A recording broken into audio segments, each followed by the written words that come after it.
Hi ಎಲ್ಲರೂ ನಮಸ್ತೆ ಸ್ನೇಹಿತರೆ, ಎಲ್ರಿಗೂ ಕೂಡ ಮತ್ತೊಮ್ಮೆ ನಿಮ್ಮ ಯೂಟ್ಯೂಬ್ ಚಾನಲ್ಗೆ ಪ್ರೀತಿಯ ಸ್ವಾಗತ. KPSCಯ ಒಂದು SDA ನೋಟಿಫಿಕೇಷನ್ ಆಗೋದು ಬಾಕಿ ಇದೆ. ಇನ್ನೇನು ಒಳ ಮೀಸಲಾತಿಯ ವರದಿ ಸಲ್ಲಿಕೆ ಆದ ನಂತರ ಸಾವಿರಾರು SDA ಮತ್ತು FDA ಹುದ್ದೆಗಳ ಅಧಿಸೂಚನೆ ಆಗುತ್ತೆ, ಅದು ಕೂಡ KPSCಯಿಂದ. ಸೊ ಈಗ ಯಾರೆಲ್ಲ ಹಳೆಬರು ಅಂದರೆ ತುಂಬ ದಿನಗಳಿಂದ SDA FDA ಪರೀಕ್ಷೆಗಾಗಿ ಓದ್ತಾ ಇದ್ದೀರಾ, ಅವ್ರಿಗೆ ಗೊತ್ತಿದೆ ಮುಂಚೆ ಏನು ಸಿಲೆಬಸ್ ಇತ್ತು ಆ್ಯಂಡ್ ಏನು ಪ್ರಿಪ್ರೇಷನ್ ಸ್ಟ್ರಾಟಜಿ ಅಂತ. ಬಟ್ ಹೊಸದಾಗಿ ಯಾರು ಈಗ ಪ್ರಿಪ್ರೇಷನ್ ಮಾಡಬೇಕು ಅಂತಿದ್ರೆ ತುಂಬ ಜನ ಕೇಳ್ತಾ ಇದ್ರಿ, ಸಿಲೆಬಸ್ ಏನಾಗುತ್ತೆ ಅಂದರೆ ಈ ಹಿಂದಿರೋ ಓಲ್ಡ್ ಸಿಲೆಬಸ್ ಇರುತ್ತಾ ಅಥವಾ ನ್ಯೂ ಪ್ಯಾಟರ್ನ್ ಏನಾದರೂ ಇಂಟ್ರೊಡ್ಯೂಸ್ ಮಾಡ್ತಾರೆ KPSC ಅವ್ರ ಸಿಲೆಬಸ್ ಅಂತ. ಕಾರಣ ಈಗ ಆಲ್ರೆಡಿ ಎಲ್ಲ ಗ್ರೂಪ್ C ಪರೀಕ್ಷೆಗಳಿಗೂ ಕೂಡ ಒಂದೇ ಸಿಲೆಬಸ್ ಇದೆ, ಅದು ನಿಮ್ಗೆ ಗೊತ್ತೇ ಇದೆ, ಒಂದು GK paper and communication paper.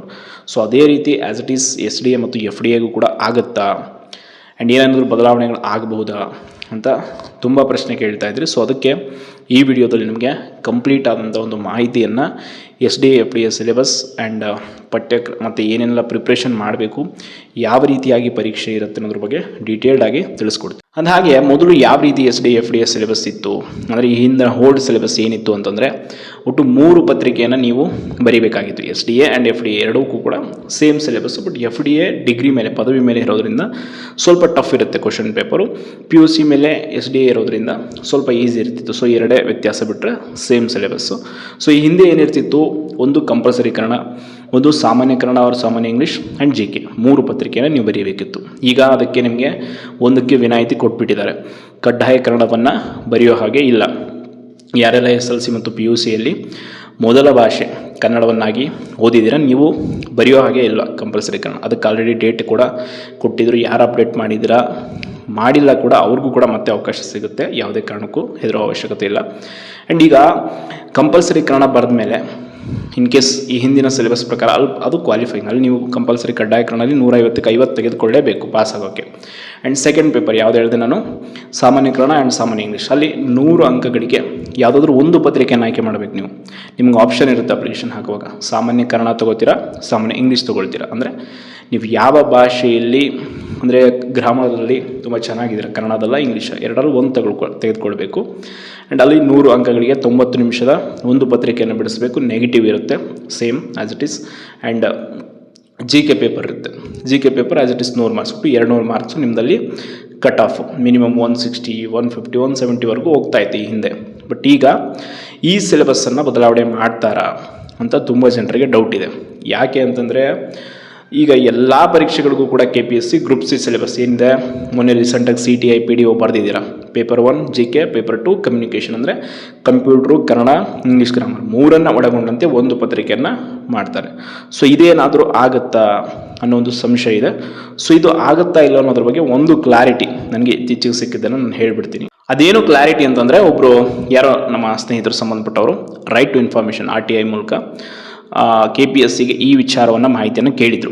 ಏನಂದರೆ FDA SDA ಸಿಲೆಬಸ್ದು ಈ ಹಿಂದಿನ ಸಿಲೆಬಸ್ಸನ್ನೇ ನೀವು ಮುಂದುವರಿಸ್ತೀರಾ ಅಥವಾ ಏನಾದರೂ ಬದಲಾವಣೆ ಮಾಡ್ತೀರಾ ಪೇಪರ್ 2ದು ಅಂದರೆ ಸಾಮಾನ್ಯ ಕನ್ನಡ ಸಾಮಾನ್ಯ ಇಂಗ್ಲೀಷ್ದು ಅಂತ. ಬಟ್ ಅದರ ಬಗ್ಗೆ ಅವ್ರು ಹೇಳಿರುವಂಥ ಸ್ಪಷ್ಟನೆ, ಇದ್ರ ಬಗ್ಗೆ ಯಾವುದೇನೂ ಅಧಿಕೃತವಾದಂಥ ಚರ್ಚೆ ಆಗಿಲ್ಲ ಆ್ಯಂಡ್ ಯಾವುದೇ ಅಧಿಕೃತವಾದಂಥ ಅಧಿಸೂಚನೆ ಮೀನ್ಸ್ ಡಿಸ್ಕಷನ್ ನಡೆದಿಲ್ಲ.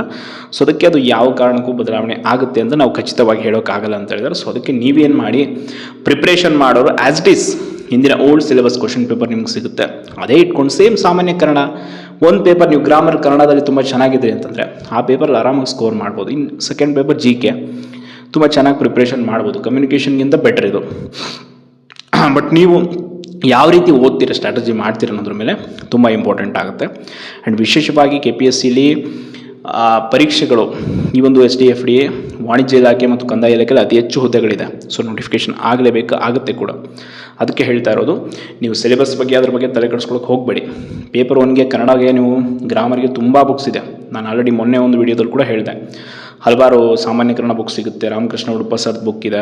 ಆ್ಯಂಡ್ ಸಾಮಾನ್ಯ ಇಂಗ್ಲೀಷ್ಗೂ ಕೂಡ ಅಷ್ಟೇ ತುಂಬ ಬುಕ್ಸ್ ಇದೆ. ಇನ್ನು GKಗೆ ನಿಮ್ಗೆ ಗೊತ್ತೇ ಇದೆ ಏನೇನು ಓದಬೇಕು ಅಂತ ಹೇಳೋ ಅವಶ್ಯಕತೆ ಇಲ್ಲ. ಸೇಮ್ ಆ್ಯಸ್ ಇಟ್ ಈಸ್ ಎಲ್ಲ ಪೇಪರ್ಗಳಿಗೆ ನೀವು KPSC ಎಕ್ಸಾಮ್ಸ್ಗೆ ಏನು ಓದ್ತೀರ GKಗೆ ಅದನ್ನೇ ಪ್ರಿಪ್ರೇಷನ್ ಮಾಡಿ ಅಷ್ಟೇ.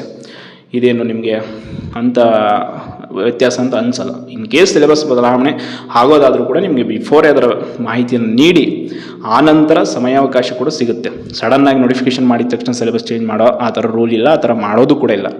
ಮಾಡಬೇಕಾದ್ರೆ ಮಿನಿಮಮ್ ನಿಮಗೆ ಮುಂಚೆನೇ ಇಂಟಿಮೇಷನ್ ಮಾಡ್ತಾರೆ ಅಭ್ಯರ್ಥಿಗಳಿಗೆ ಈ ರೀತಿ ಪಠ್ಯಕ್ರಮದ ಬದಲಾವಣೆ ಇದೆ ಅಂತ. ಸೊ ಡೈರೆಕ್ಟಾಗಿ ಹೊಸ ಸಿಲೆಬಸ್ಸನ್ನು ಅವ್ರು ಆ್ಯಡ್ ಮಾಡಲ್ಲ. ಅದಕ್ಕಾಗಿ ಸ್ವಲ್ಪ ತಾಳ್ಮೆಯಿಂದ ಆರಾಮ್ಸಾಗಿ ಪ್ರಿಪ್ರೇಷನ್ ಮಾಡಿ. ನೋಟಿಫಿಕೇಷನ್ ಇಲ್ಲ ಅಂಥೇಳಿ ನಾವು ಏನು ಆರಾಮಾಗಿರ್ಬೋದು, ನೋಟಿಫಿಕೇಷನ್ ಆದಮೇಲೆ ಓದೋಣ ಅಂತಂದರೆ ಆಗಲ್ಲ. ಕಾರಣ ಒಳ್ಳೆಯ ಅವಕಾಶ. ಈ ಬಾರಿ ನೋಟಿಫಿಕೇಷನ್ ಏನಾದರೂ ಸಿಕ್ಕರೆ ಮತ್ತೆ 5-6 ವರ್ಷ ಈ ರೀತಿ ಹುದ್ದೆಗಳ ಕಂಟಿನ್ಯೂ ನೋಟಿಫಿಕೇಷನ್ ಇರುತ್ತೋ ಇಲ್ವೋ ಗೊತ್ತಿಲ್ಲ.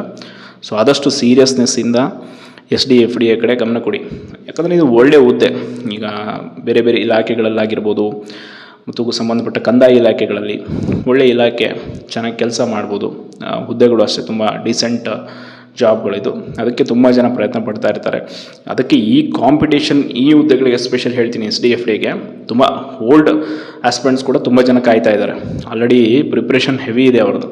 ಸೊ ಅದಕ್ಕೆ ನ್ಯೂ ಆಸ್ಪಿರೆಂಟ್ಸ್ ಯಾರಾದರೂ ಈಗಿರೋವಂಥವ್ರು ಕಾಂಪಿಟೇಷನ್ ಕೊಡಬೇಕಂತಂದರೆ ಚೆನ್ನಾಗಿ ಪ್ರಿಪ್ರೇಷನ್ ಮಾಡಬೇಕು, ಬೇರೆ ಆಪ್ಷನ್ ಇಲ್ಲ ಅಂತ ಹೇಳ್ತಾ ಧನ್ಯವಾದಗಳು.